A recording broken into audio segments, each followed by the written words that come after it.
చెప్పండి. నమస్తే మాస్టర్స్. ఈ రోజు మేము భగవద్గీతలో ఉన్న భక్తి యోగం చెప్పడానికి వచ్చాము. బాబు శ్లోకాలు చదువుతాడు, నేను వాటికి ఒక అర్థాలు చెప్తాను. ముందుగా గురువందనం చేసుకొని స్టార్ట్ చేద్దాం. ధ్యానాన్ని ఇంతమందికి పరిచయం చేసిన బ్రహ్మర్షి పితామహ పత్రిజీ గారికి, కర్మ ధ్యానం కర్మ విభాగం నేర్పించిన సద్గురు మూమెంట్ వ్యవస్థాపకులు భీమినేని వంశీకరణ్ గారికి, మనల్ని అందరినీ ముందుండి నడిపిస్తున్న హైమా మేడం కి నా హృదయపూర్వక నమస్కారాలు. అలాగే జూమ్ లో ఉన్న వాళ్ళందరికీ కూడా నా హృదయపూర్వక నమస్కారాలు తెలియజేసుకుంటూ స్టార్ట్ చేసుకున్నాము. అండ్ ఈ భగవద్గీతని మనకు అందించిన కృష్ణ పరమాత్ముడికి, అర్జునుడికి, వేదవ్యాసుడికి, విఘ్నేశ్వరుడికి నమస్కరించుకుంటూ ఈ రోజు భక్తి యోగము 12వ అధ్యాయము స్టార్ట్ చేసుకున్నాం మాస్టర్స్.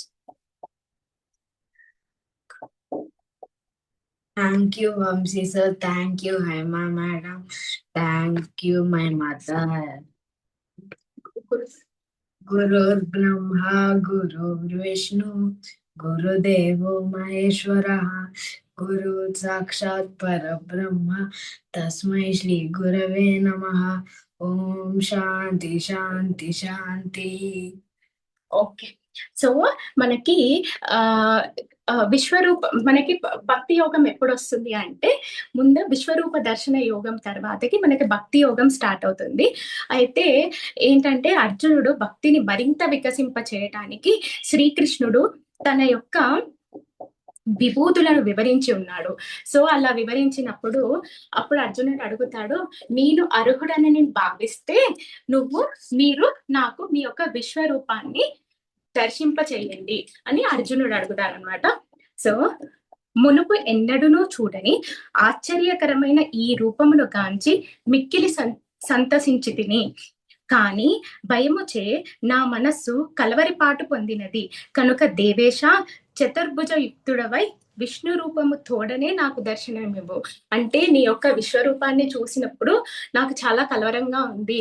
అంటే దానికి ఆది లేదు, అంతు లేదు, అన్ని సమస్త జీవరాశులు దాంట్లోనే కనిపిస్తున్నాయి. సో అలా అన్నప్పుడు ఆ కృష్ణ పరమాత్ముడు అంటాడు, నేను నీకు చతుర్భుజ విధంగా నేను నీకు దర్శనం ఇస్తున్నాను, నువ్వు నన్ను చూడు అని శ్రీ భగవానుడు 52వ శ్లోకంలో 11వ అధ్యాయంలో ఉన్న 52వ శ్లోకంలో ఏమని పలుకుతున్నాడంటే, నీవు చూచిన ఈ చతుర్భుజ రూపం యొక్క దర్శన భాగ్యము అన్యులకు అత్యంత దుర్లభము. దేవతలు సైతం ఈ రూపమును దర్శించుటకై సదా ఉవ్విల్లూరుచుందురు. అంటే దేవతలు కూడా ఈ చతుర్భుజ దర్శనాన్ని దర్శించడం కోసం చాలా చాలా వెయిట్ చేస్తున్నారు అని చెప్తూ మనకి ఆ విశ్వరూప దర్శన యోగంలో లాస్ట్ కి ఏం చెప్తున్నాడంటే ఆ భగవానుడు, అర్జున కర్తవ్య కర్మలను అన్నింటినీ నాకే అర్పించువాడును, మత్పరాయుడును, నా యందు భక్తి శ్రద్ధలు గలవాడు, ప్రాపంచిక విషయములందు ఆసక్తి లేనివాడు.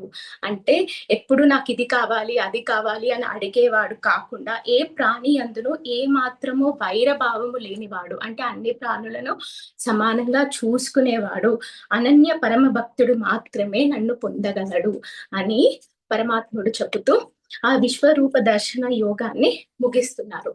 అలాగే ఈ రోజు మనం చెప్పుకోబోయేది 12వ అధ్యాయమైన భక్తి యోగం గురించి చెప్పుకోబోతున్నాము.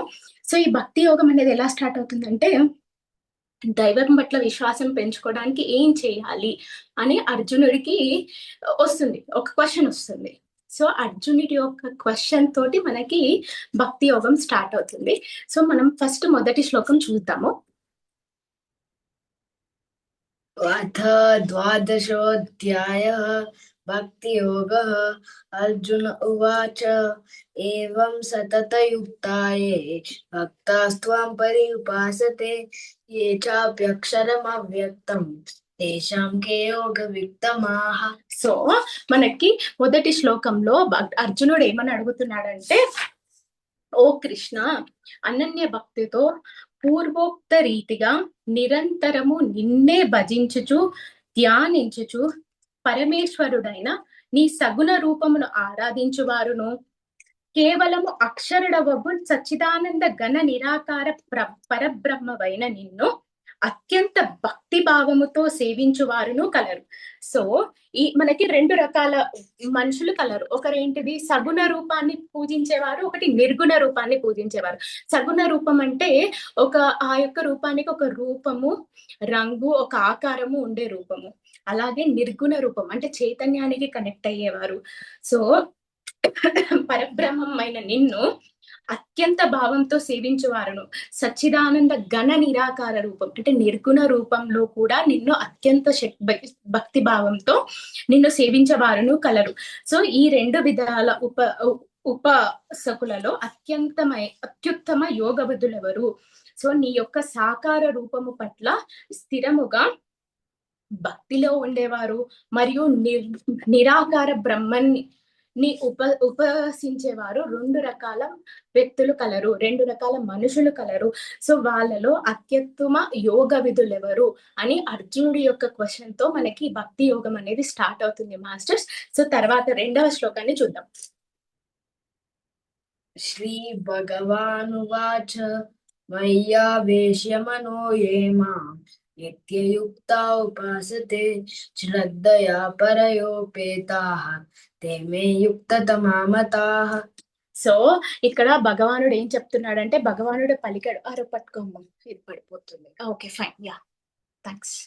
సో ఇక్కడ భగవానుడు ఏం చెప్తున్నాడంటే, నాపై తమ మనస్సులను లగ్నం చేసి మరియు పరమేశ్వరుడున నాయందే ఏకాగ్ర చిత్తులై నిరంతరము నా భజన ధ్యానాయుధులయందే నిమగ్నులై అత్యంత శ్రద్ధా భక్తులతో సగుణ రూపమున నన్ను ఆరాధించు భక్తులే. అంటే ఎవరైతే సగుణ రూపంలో అంటే ఒక రూపాన్ని పట్టుకొని ఆరాధించే భక్తులు అంటే 2 రకాలుగా క్వశ్చన్ అడిగారు కదా. ఫస్ట్ సగుణ రూపం గురించి చెప్పారనమాట. సగుణ రూప భక్తులే యోగులలో మిక్కిలి శ్రేష్ఠులు అని నా అభిప్రాయం. సో మొదటి రూపం గురించి చెప్పారనమాట. నాపై తన మనస్సుని లగ్నం చేసి నా పట్ల దృఢ విశ్వాసంతో భక్తిలో నిమగ్నమైన వారు అత్యుత్తమ యోగులని ఇక్కడ భగవానుడు చెప్తున్నాడు. అలాగనే 3-4 శ్లోకాలు కలిపి ఉన్నాయి. దాంట్లో నిరాకార ఉపాసన గురించి భగవానుడు ఏం ఎక్స్ప్లెయిన్ చేస్తున్నారో మనం చూద్దాం. ఏత్వక్షరమ నిర్ద్వేష్యం అవ్యక్తం పర్యుపాసతే సర్వత్ర గమచింత్యం చ కూటస్థమచలం ధ్రువం సన్నియమేంద్రియాగ్రామం సర్వత్ర సమబుద్ధయః తే ప్రాప్నువంతి మామేవ సర్వభూతహితే రతాః.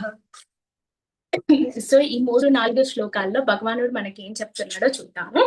సో నాశరహితుడు, అనిర్వచనీయమైన వాడు, అవ్యక్తము కానివాడు అంటే కంటికి కనిపించని వాడు, సర్వవ్యాపి, మనోబుద్ధులకు అతీతుడు, నిత్య మార్పు లేనివాడు. ఓకే అంటే ఎలాంటి మార్పుకి లోను కానివాడు, ఎప్పుడు ఎలాగనే అలా నిత్య శాశ్వతుడు, కాలంతో పాటు మారనివాడు మరియు నిశ్చలమైన వాడు. ఎప్పుడు అంటే ఎమోషనల్ గా ఇంబ్యాలెన్స్ లో లేకుండా ఉండేవాడు, ఎమోషనల్ బ్యాలెన్స్ తో ఉండేవాడు, నిశ్చలంగా ఉండే వాడును ఆయన పరమ సత్యం అయిన నిరాకార తత్వాన్ని ఇంద్రియములను నిగ్రహించి సర్వత్రా సమబుద్ధితో ఉంటూ అంటే ఎప్పుడు ఒకటే బుద్ధితో దుఃఖం వచ్చినా సుఖం వచ్చినా లాభం వచ్చినా నష్టం వచ్చినా ఒకటే విధంగా ఉంటూ సర్వభూత సంక్షేమం కోసం అన్ని ప్రాణులు నావే, ఈ జంతువులు, మనుషులు, జలచరాలు, పక్షులు అన్నిటినీ వాటి యొక్క సంక్షేమం కోసం నిమగ్నమై ఉంటూ ఆరాధించేవారు నన్ను పొందెదరు. సో ఇక్కడ మనకి ఫస్ట్ సగుణ రూపం గురించి చెప్పారు కదా భగవానుడు. ఇప్పుడు నిర్గుణ రూపం గురించి ఎలాంటి వారైతే నన్ను చేరుకుంటారు అని అక్కడ భగవానుడు మనకి తెలుపుతున్నారు. తర్వాత శ్లోకం చూద్దాము. 5th శ్లోకం. 1 సెకండ్ బెటా. క్లేశోధికతరస్తేషాం అవ్యక్తాసక్త చేతసాం అవ్యక్తా హి గతిర్దుఃఖం దేహవద్భిరవాప్యతే. సో ఇక్కడ మనకి భగవానుడు ఏం ఎక్స్ప్లెయిన్ చేస్తున్నాడంటే, కానీ సచ్చిదానంద ఘన నిరాకార పరబ్రహ్మమునందు ఆసక్త చిత్తులైన వారు అంటే తత్ప్రాప్తికై చేయు సాధన, అంటే తత్వాన్ని తెలుసుకోవడానికి చేయు సాధన మిక్కిలి శ్రమతో కూడినది. అంటే మనం నిరాకార రూపుడు అంటే ఒక చైతన్యానికి కనెక్ట్ అయి చేస్తున్నాం. ఇప్పుడు మనం ఎంతమంది ధ్యానంలోకి వచ్చారు చెప్పండి? ఆ మనం అందరం ఒక యూనివర్స్ అని ఒక దాన్ని బిలీవ్ చేసి మనం దీనికి వచ్చాం. ఓకే. సో వీళ్ళు ఇది మిక్కిలి శ్రమతో కూడింది. అంటే ఈ నిరాకార రూపంలో మనకి సాధన చేయటం అనేది మిక్కిలి శ్రమతో కూడింది. మనస్సు యందు అవ్యక్తము పట్ల ఆసక్తి ఉన్న వారికి ఇది చాలా కష్టంతో కూడుకున్నది నిరాకార ఉపాసన. అవ్యక్తమును ఆరాధించడం అనేది శరీరబద్ధులైన జీవులకు చాలా కష్టమైంది. అంటే దేహం మీద అభిమానం కల జీవులకి చాలా చాలా చాలా కష్టమైనది. సో ఏలననగా దేహాభిమానులకు అవ్యక్త పరబ్రహ్మ ప్రాప్తి అనేది కష్ట సాధ్యమే. అంటే నేను నాది అన్న అని దాటాలి కదా, అది ఎలా దాటాలి అని మనకి భగవానుడు ట్రైనింగ్ లాగా చెప్తున్నాడు అనమాట. నిర్గుణ ఆరంభ కాలంలో ఇది మిక్కిలి శ్రమతో కూడుకున్నది. సో ఇక్కడ 6-7 శ్లోకాల గురించి కలిపి చెప్తున్నారు. ఈ 2 శ్లోకాలని చూద్దాం. ఏతు సర్వాణి కర్మాణి మయి సన్యస్య మత్పరాః అనన్యనైవ యోగేన మాం ధ్యాయంత ఉపాసతే తేషాం అహం సముద్ధరతా మృత్యు సంసార సాగరాత్ భవామి న చిరాత్ పార్థ మయ్యావేశిత చేతసాం. ఓకే. ఇక్కడ 6-7 శ్లోకాలలో మనకి భగవానుడు ఏం ఎక్స్ప్లెయిన్ చేస్తున్నాడంటే,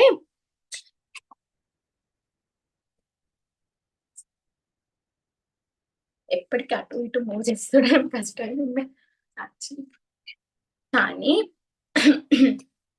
సో ఇది కష్టతరమైందని చెప్పారు కదా.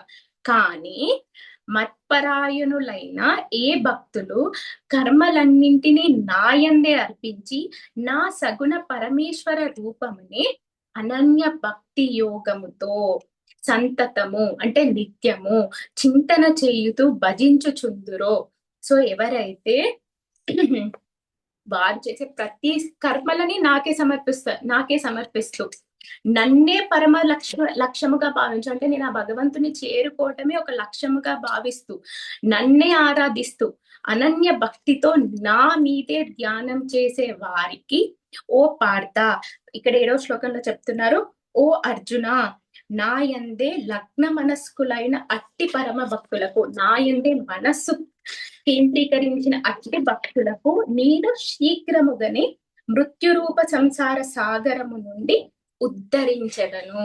అంటే వాళ్ళని ఈ భవబంధాల నుంచి ఈ జీవ మృత్యు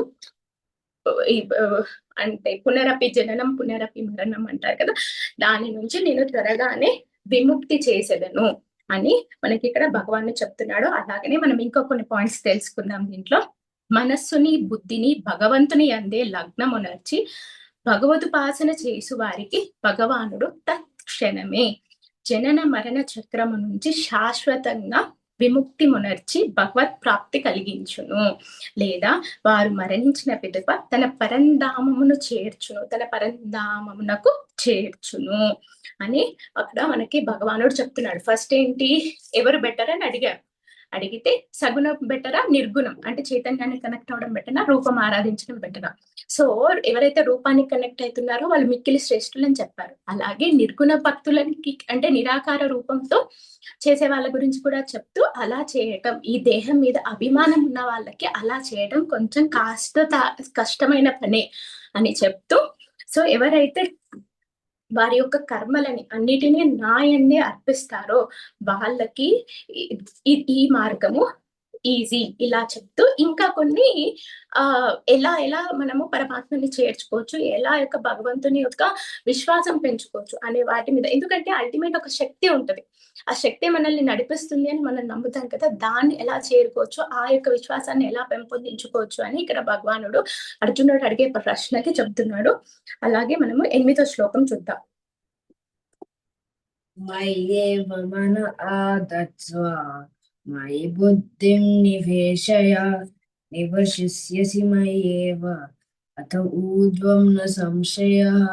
సో ఇక్కడ మనకి భగవానుడు ఏం చెప్తున్నాడంటే, నా యందే మనస్సుని నిలుపుము, నా యందే బుద్ధిని లగ్నం చేయము, నా యందే బుద్ధిని కూడా నాకే అర్పించు, పిమ్మట నా యందే స్థిరముగా ఉండు. అంటే సర్వం నువ్వు నాలోనే నివసిస్తావు, ఇందు ఏ మాత్రము సందేహమునకి స్థావు లేదు, దీంట్లో ఎలాంటి మార్పు లేదు, సో నువ్వు నాకే అర్పించు అని అలా చెప్తూ నెక్స్ట్ శ్లోకం ఏం గురించి చెప్తున్నాడో అత చిత్తం సమాబాతుం మా ధాతు న శక్నోషి మయి స్థిరం అభ్యాసయోగేన తతః మామిచ్ఛాప్తుం ధనంజయ. ఆరో మాట వినపడుతుందా? వినపడుతుంటే ఎస్ అని మన కమెంట్ చేయండి, బికాస్ నాకు అర్థం కావట్లేదు అది కరెక్ట్ గా వినిపిస్తుందా లేదా అని. ఒకవేళ స్లోగా ఉంటే జస్ట్ చెప్పండి మాకు. Yeah, thanks.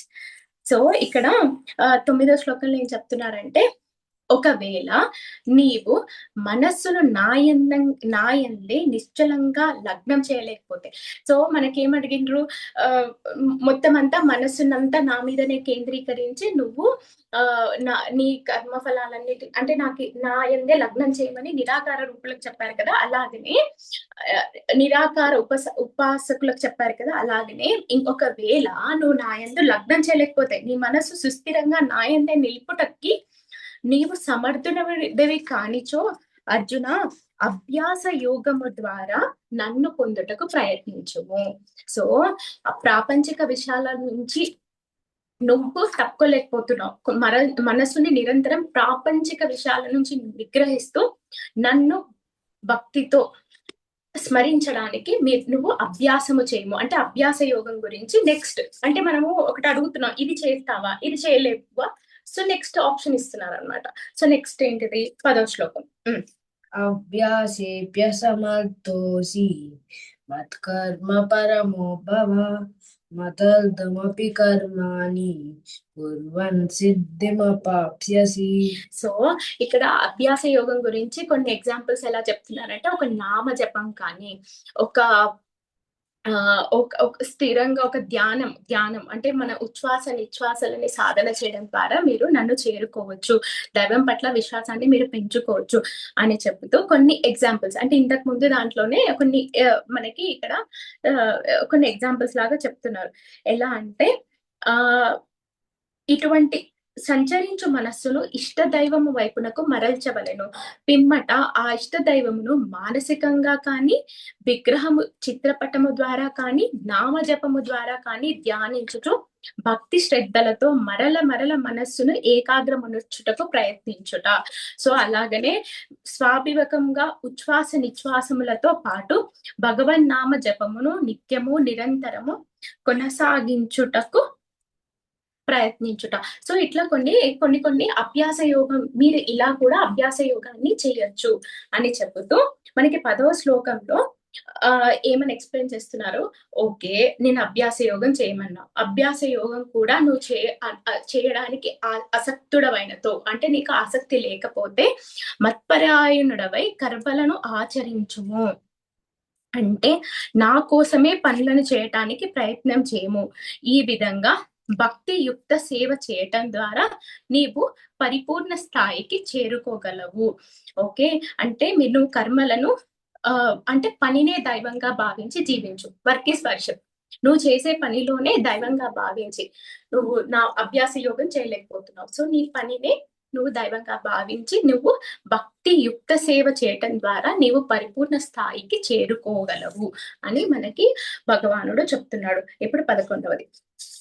అతైద్యదప్త శక్తోసి కర్తుం మద్యోగమాశ్రితః సర్వకర్మ ఫలత్యాగః తథం కురు యతాత్మవాన్. సో మత్ప్రాప్తికై వలయు యోగమును ఆశ్రయించి సాధన చేయుటకు నీవు అశక్తుడవైనచో, అంటే నువ్వు ఇది కూడా చేయలేవు. అంటే నీ పనిని కూడా దైవంగా భావించి దీంట్లో కూడా మత్ప్రాప్తికై వలయు యోగమును ఆశ్రయించి సాధన చేయుటకు కూడా నీవు అసక్తుడవైనచో మనోబుద్ధీంద్రియాలను వశమునందుంచుకొని సకల కర్మ ఫలములను త్యజించుము. అంటే నీ కర్మ ఫలములని త్యజించడానికి నువ్వు ప్రయత్నించు, ఆత్మయందే స్థితుడై ఉండు అని ఇక్కడ మనకి భగవానుడు చెప్తున్నాడు. అంటే నువ్వు మంచైనా కృష్ణార్పణం, చెడు అయినా కృష్ణార్పణం, కీర్తి వచ్చిన కృష్ణార్పణం, అపకీర్తి వచ్చిన కృష్ణార్పణం. అన్నీ నువ్వు భగవంతుడికి కర్మ ఫలాలను కూడా అర్పించినట్లయితే అప్పుడు మీరు పరమాత్మని చేరుకోగలరు అని భగవానుడు మనకు చెప్తున్నాడు. అలాగే సమస్త కర్మలను భగవద్ధార్పణము చేయువాడు నేను భగవంతుని చేతిలో ఆట బొమ్మను, నా ఎందెట్టి సామర్థ్యము లేదు, నా మనస్సు బుద్ధి ఇంద్రియములన్నీయును అతనివే, భగవంతుడే వాటి ద్వారా తన సంకల్పానుసారము సమస్త కర్మలను చేయించును, ఆ కర్మలతో కానీ వాటి ఫలితంలోతో కానీ నాకు ఎలాంటి సంబంధము లేదు అని భావించును. ఓకే, సో 12వ శ్లోకంకి వెళ్దాము.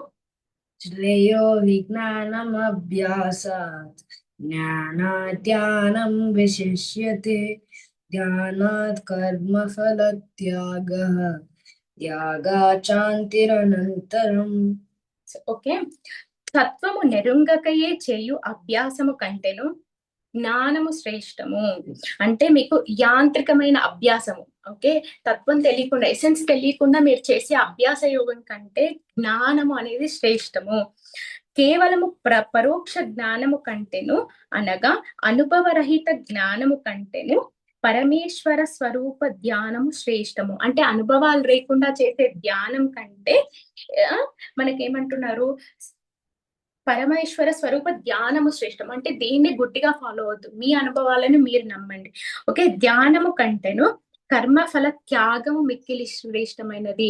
సో మీరు ధ్యానం కంటే మీరు ఏదైతే చేస్తున్నారో ఇది కృష్ణార్పణం, దాని యొక్క మంచి వచ్చినా అది చెడొచ్చినా అది భగవంతుడికి అర్పించడం అనేది మిక్కిలి శ్రేష్టం అనేది.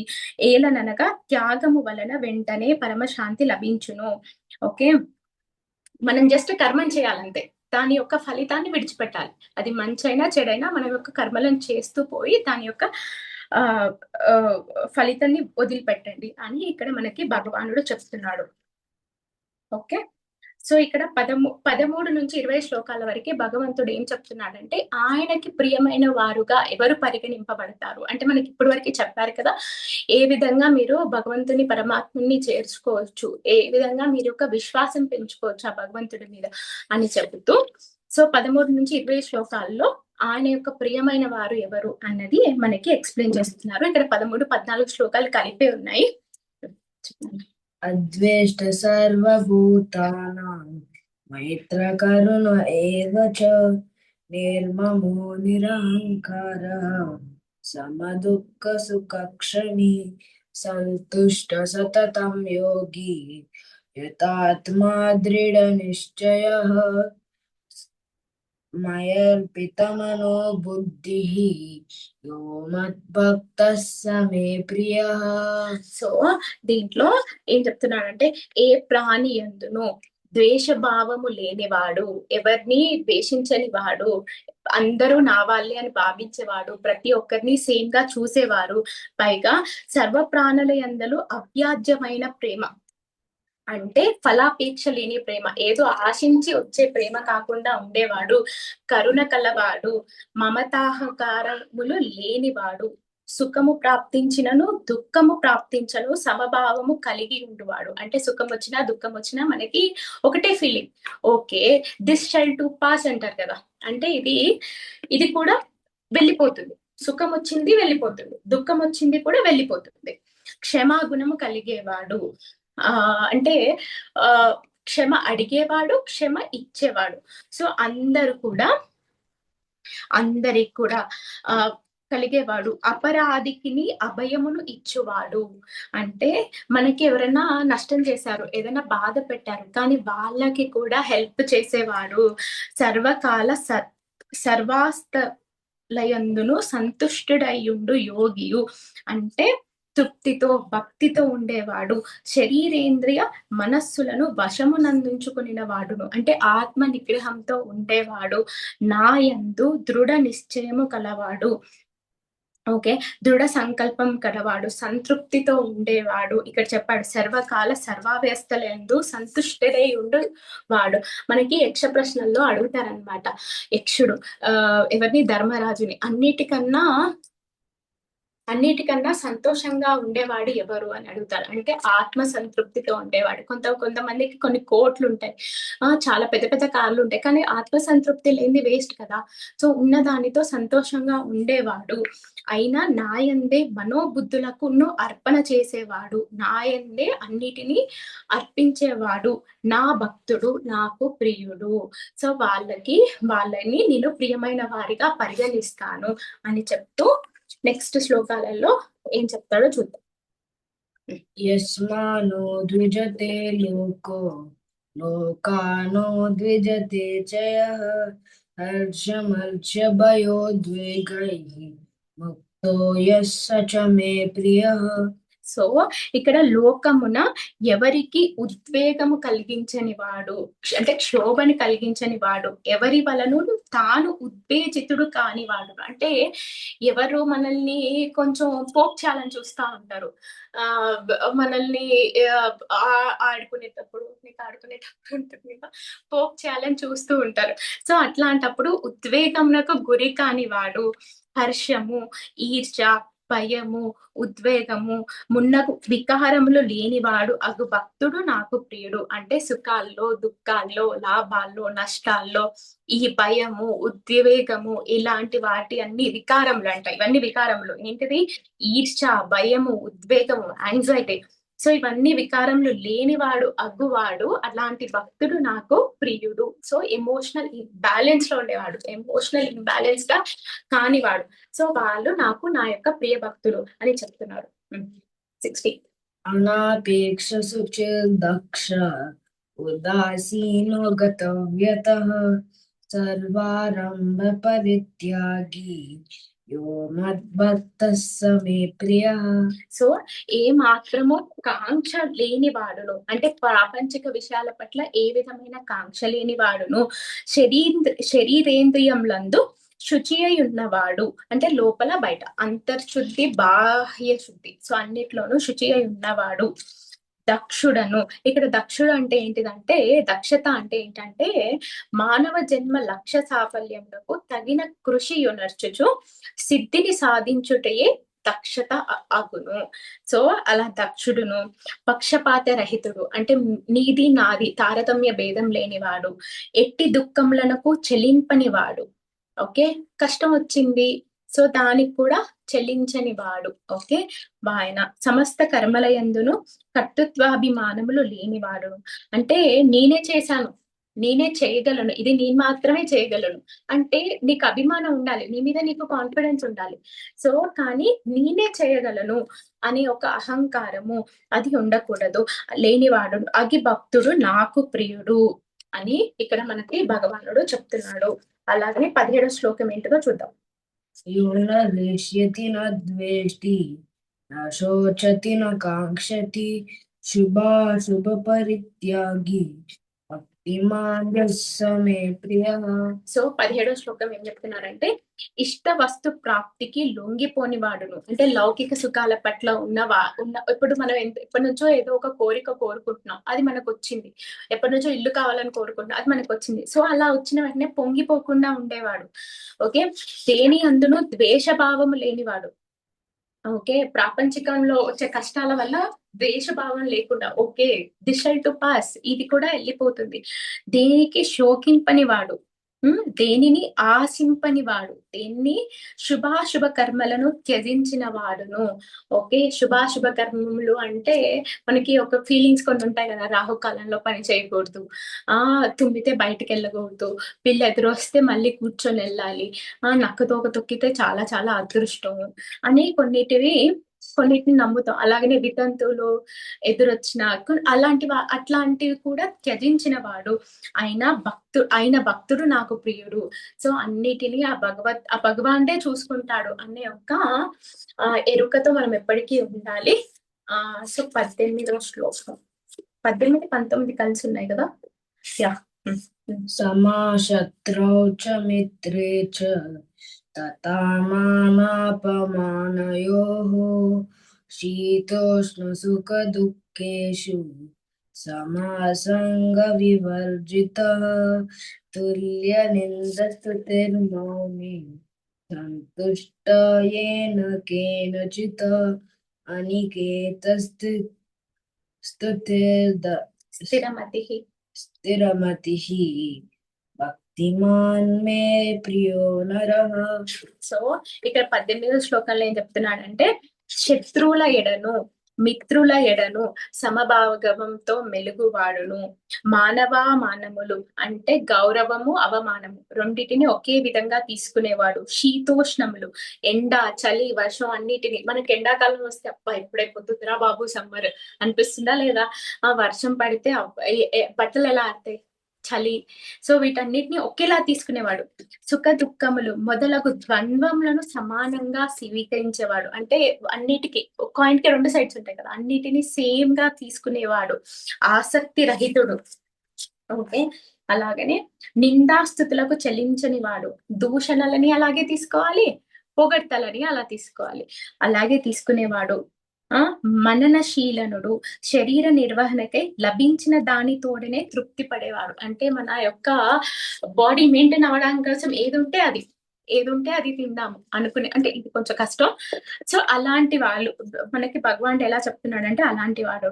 నివాస స్థానములందు మమతాసక్తులు లేనివాడు. అంటే ఎక్కడున్నా, నేను బిల్డింగ్ లో ఉన్నా, బంగ్లాలో ఉన్నా, గుడిసెలో ఉన్నా, వాటి మీద ఆసక్తులు లేనివాడును అని స్థిత ప్రజ్ఞుతుడు, బ్యాలెన్స్ ఆఫ్ ఎమోషన్స్ తో ఉండేవాడు. ఐగు భక్తుడు నాకు ఇష్టుడు అని మనకి ఇక్కడ భగవానుడు చెప్తున్నాడు. ఇంకా లాస్ట్ శ్లోకం, లాస్ట్ 20వ శ్లోకం. ఏతు ధర్మాయ వ్రతయుతం యతోక్తం పర్యుపాసతే శ్రద్ధానామత్పరమాః భక్తాస్తీవ మే ప్రియః. సో ఇక్కడ ఎవరైతే ఇక్కడ ప్రకటించబడిన ఈ జ్ఞానామృతమును గౌరవించి నాపై విశ్వాసంతో నేనే పరమ లక్ష్యంగా, అంటే నన్నే చేరుకోవడం లక్ష్యంగా భక్తితో ఉంటారో వారే నాకు అత్యంతమైన ప్రియమైన వారు అని భగవానుడు చెబుతూ ఉపర్ద్యుక్ సేవించుచు పైన పేర్కొనబడిన ఉత్తమ గుణములన్నిటినీ కలిగి ఉంది నిష్కామ భక్తి శ్రద్ధలతో మత్పరాయణులైన భక్తులు, అంటే ఏది చేసినా నిష్కామంగా చేసేవాడు, నిష్కామ భక్తితో చేసే వాళ్ళన్నింటినీ వదలగలిగిన వాడు. అట్లాంటి భక్తులు నాకు ప్రియమైన వారు. ఓకే. సో ఇవన్నీ మనకి భగవంతుని చేరుకోవడానికి భక్తి యోగంలో భగవానుడు సూచిస్తున్న మార్గంలండి. సో ఓం తత్సత్. ఇది శ్రీమద్భగవద్గీతాసు ఉపనిషత్సు బ్రహ్మ విద్యాయాం యోగశాస్త్రే శ్రీకృష్ణార్జున సంవాదే భక్తి యోగో నామ 12వ అధ్యాయః. సో ఇలా మనము భగవానుడు ఒక 12వ అధ్యాయాన్ని ముగిస్తున్నారండి. సో ఇది మేము భగవద్గీత చెప్పేటప్పుడు, సో భగవద్గీత మేము వీళ్ళకి స్కూల్లో నేర్పించారండి ఈ శ్లోకాలు. సో ఇది చెప్పాలన్న థాట్ లేదు యాక్చువల్లీ. ఈయన శ్లోకాలు బాగానే చెప్తున్నాడు అనిపించి మేము హైమ మేడంని అడిగాము, మేము ఇద్దరం కలిసి ఇతను శ్లోకాలు చెప్తాడు, నేను వాటిని ఎక్స్ప్లెయిన్ చేస్తాను, చెప్పచ్చా మేడం అంటే మేడం పర్మిషన్ ఇచ్చారు.